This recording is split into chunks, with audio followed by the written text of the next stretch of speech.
হবে। হিজরি নববর্ষে মুমিনদের করণীয় বর্জনীয় সম্পর্কে জানাবেন। এদিন ভালো খেলে নাকি সারা বছর ভালো খাওয়ার সুযোগ হয়, এটা কতটুকু সত্য? হিজরি নববর্ষ শুরু হলে বছরের প্রথম দিন, নতুন বছরের প্রথম দিন ভালো খেলে সারা বছর ভালো থাকা যায়, এরকম একটা কথা লোকমুখে প্রচলিত আছে। এবং একটি হাদিসের নামে একটা মিথ্যা এবং বানোয়াট উক্তিও এক্ষেত্রে বর্ণিত আছে। তো এটি আসলে একেবারে ভিত্তিহীন কথা।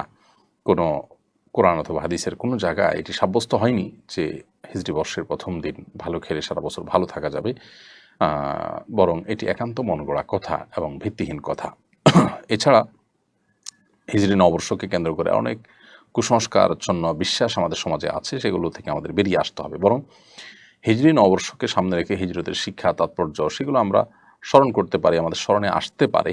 কিন্তু নববর্ষকে কেন্দ্র করে কোনো আনুষ্ঠানিকতা, কোনো ঘটা, উদযাপন, এগুলো সবগুলো অগ্নিপূজক এবং প্যাগান প্রকৃতি পূজারীদের যে নওরোজ বা আপনার নতুন বছরের প্রথম দিন উদযাপনের যে সংস্কৃতি ছিল, সেটি হাজার হাজার বছর ধরে চলে আসছে এবং খ্রিস্টানরা সেটি তাদের মধ্যে ধারণ করেছে। একসময় খ্রিস্টানরা এটাকে তাদের ধর্মীয় দৃষ্টিকোণ থেকে অপরাধ মনে করত, সেটা এখন তারা করছে। এমনকি আপনার একটা পর্যায়ে এসে এখন মুসলমানরাও সেই কাজগুলো করছে। তো বছরের প্রথম দিনকে উদযাপন করা এটি অগ্নিপূজক এবং প্রকৃতি পূজারীদের কাজ। তারা এটি করত, পারস্যের অগ্নিপূজকদের থেকে এটি শুরু।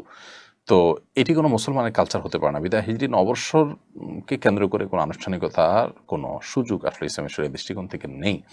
তবে হিজরত এর হিজরি সনের তাৎপর্য, হিজরি সনের শিক্ষা, হিজরি সন সংরক্ষণের গুরুত্ব, এই বিষয়গুলো আমাদের সারা বছর জুড়ে আলোচনা হতে পারে। হিজরি বর্ষের শুরুতে সেটা আমাদের মনে বেশি হতে পারে। এর বাইরে আসলে হিজরি সনকে কেন্দ্র করে কোনো আনুষ্ঠানিকতা বা কোনো